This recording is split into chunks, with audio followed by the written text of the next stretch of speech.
Hello guys, जैसे कि हमने लास्ट वीडियो में पढ़ा था इनकम फ्रॉम अदर सोर्सेज के बारे में एंड उसमें हमने इसके 2 क्वेश्चंस भी किए थे। तो आज हम स्टार्ट करेंगे क्वेश्चन नंबर 3 से।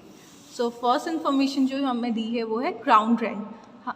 हमने पढ़ा था कि ग्राउंड रेंट जो है अदर सोर्सेज में इंक्लूड होता है। Then next is following interest receive.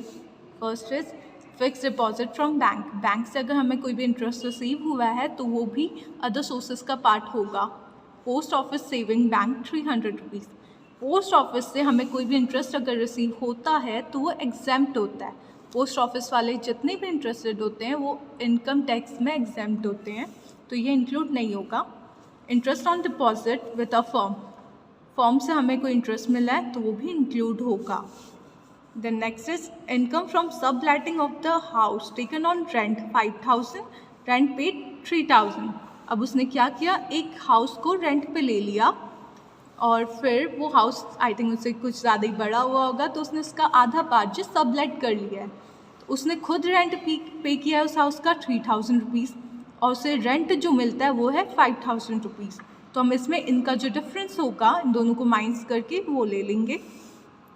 Then next is receive dividend on the shares of Indian company. तो अब उसे किसी इंडियन कंपनी से डिविडेंड मिला है तो वो भी हम इसमें इंक्लूड करेंगे। एंड देन इसमें कुछ एडिशनल इन्फॉर्मेशन दी हुई है। ही टुक अ loan of 10,000 at rate 12% per annum to purchase the shares of another Indian company. He purchased shares of the face value of 8,000 for 8,000 and invested 2,000 in his business. तो उसने 10,000 का loan लिया था जिस पे उसे इंटरेस्ट पे करना है 12% एंड उसने उससे शेयर्स खरीदे हैं 8,000 फेस वैल्यू के, और बाकी के जो 2,000 रुपये थे वो उसने अपने बिजनेस में इन्वेस्ट कर दिए। No dividend was received on these shares during the year. He paid bank commission at the rate 1% for collecting dividend and spend 400 rupees for collecting the rent of the house. तो इसमें उसे dividend नहीं मिला है, अभी इन shares पे उसे कोई भी डिविडेंड नहीं मिला है, इसीलिए हम बैंक कमीशन नहीं लेंगे। बैंक कमीशन हम तभी चार्ज करेंगे जब हमें शेयर्स का डिविडेंड मिल जाता है। तो ये रहा इस क्वेश्चन का सल्यूशन। जैसा कि हमने पढ़ा था ग्राउंड रेंट दिया हुआ है हमें 5000 रुपीज़, तो ये हमने इंक्लूड कर लिया। देन है इंटरेस्ट, फिक्स डिपॉजिट का 400, post office exempt, deposit with the firm 600, total हो गया हमारा 1000। इनकम फ्रॉम सब लेटिंग 5000 हमारी इनकम हो रही थी सब लेटिंग से, और वो जो उस घर के रेंट पे कर रहा था 3000 रुपीज़ वो हम इसमें से माइनस कर देंगे। और साथ ही हमने लास्ट में एडिशनल इन्फॉर्मेशन में पढ़ा था उसने 400 रुपीज़ स्पेंड किए थे रेंट को कलेक्ट करने के लिए, तो वो भी हम यहाँ पे से माइनस कर देंगे। तो ये हमारा अमाउंट आ जाएगा 1600 रुपीज़। देन डिविडेंड हम लेंगे इंडियन कंपनी का। देन एक्सपेंसेस जो हमारे नॉन डिडक्टेबल होंगे। हमने अभी पढ़ा था कि हमें कमीशन अभी पे नहीं करना है क्योंकि अभी तक डिविडेंड रिसीव नहीं हुआ है। अगर डिविडेंड रिसीव हो गया होता तब हम कमीशन चार्ज करते और वो यहाँ पे आता। देन हम इन सब का टोटल कर देंगे तो हमारा आंसर आ जाएगा। So now question number 4. Mr. X has the following investments. First step 25,000 rupees, 12% Haryana State Electricity Board bonds. Second is 20,000, 13% Allahabad Development bonds. ये सभी जो है इंक्लूड होंगे। Family pension 24,000. Then next is 1,980 rupees received interest on tax-free secured securities of chits India private limited company, ये भी आएगा। 36,000 10% tax free listed debentures of a company. 40,000 12% debentures of Goa development authorities. तो ये सब हमें अमाउंट दिए हैं जो हम इसका इंटरेस्ट कैलकुलेट करके लेंगे इनकम फ्रॉम अदर सोर्सेस में। He took a loan to purchase the Goa Development Authority debentures rupees 20,000 at the rate 11% on which interest has become due but not yet paid in the previous year. Bank charges 2% as collection charges. तो हम 20,000 का 11% interest निकालेंगे and उसे include करेंगे, means deduct करेंगे, and bank bank ने 2% collection charges लिए हैं जो वो भी आएंगे।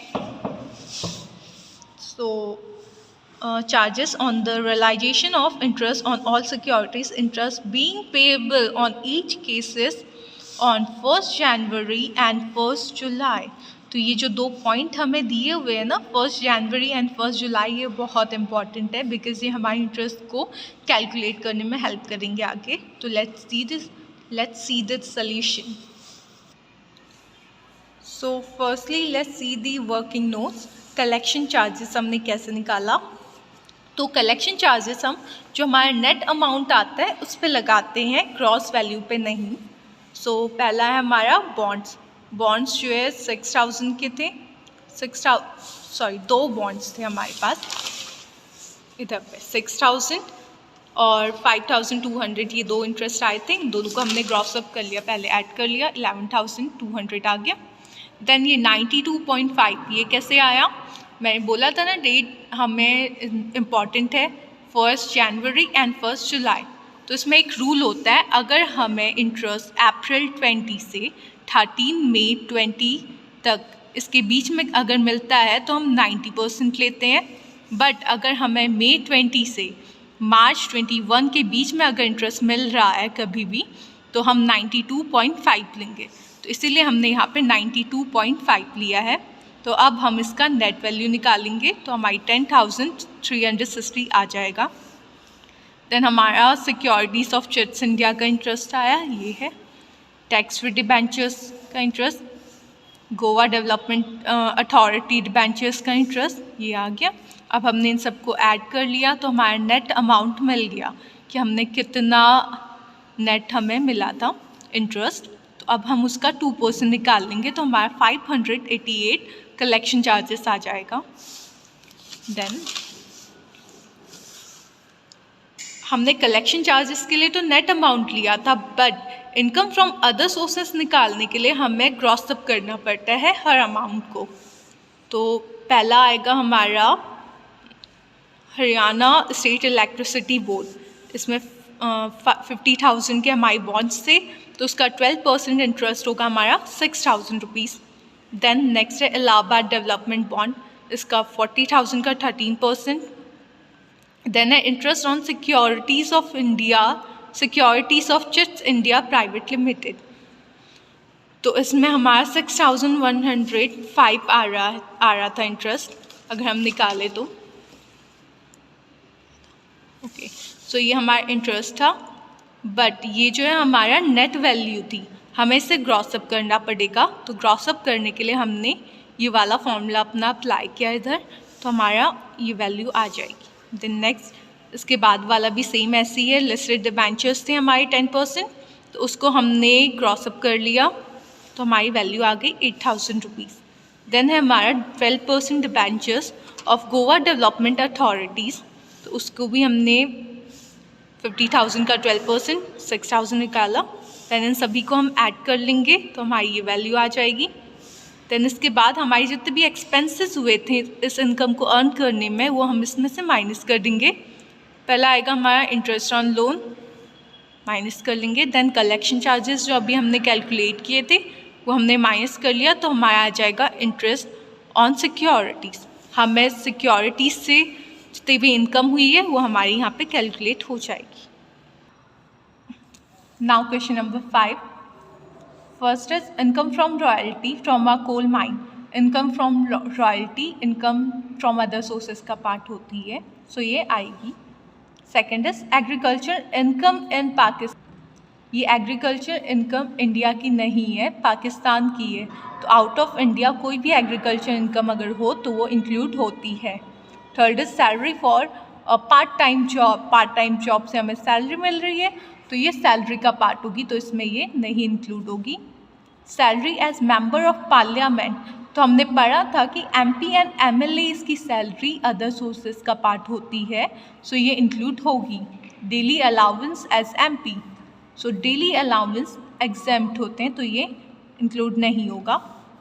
He has taken a residential house on rent of rupees 1,000 per month, half of which he has sublet at rupees 1,200 per month.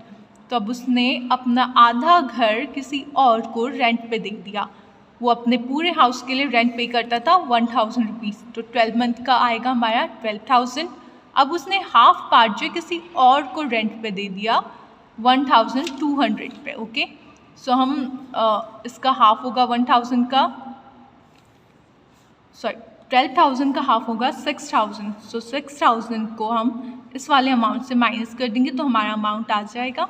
Dividend received from a cooperative society, ये other sources का part होता है, so ये आएगी इसमें। He has incurred the following expenses, अब उसने ये सारी इनकम अर्न करने में कुछ एक्सपेंसेस भी पे किए थे। Paid collection charges, collection charges deduct होंगी। 3,000 paid for earning and collecting royalty, तो रॉयल्टी अर्न करने में उसने 3,000 रुपीज़ स्पेंड किए थे, तो ये भी डिडक्टेबल होंगे। नाउ सोल्यूशन अब हम देखते हैं। सो फर्स्टली रॉयल्टी हमने इसमें 20,000 इंक्लूड कर ली।